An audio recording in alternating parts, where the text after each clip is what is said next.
Yes, Ashton Blankson, head coach of Manico.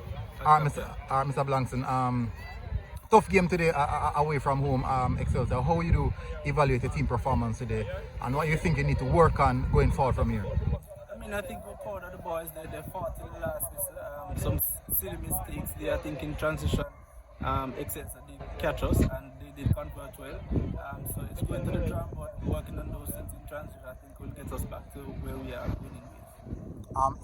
You guys are going second round. I know you guys would have seen some things that you need to sharpen up on.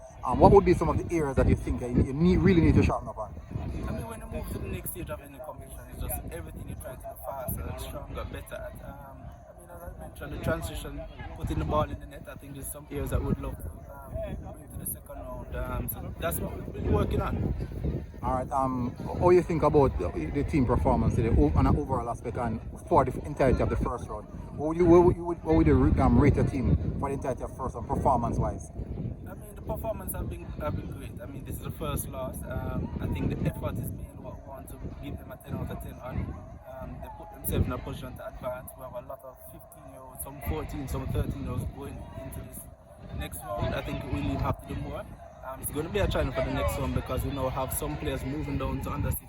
So we might even see less players on our bench for the next one. But as I said, for us at Campion, they've done well, but we're looking to even do more. All right, coach, and congrats, and see you guys for the next round.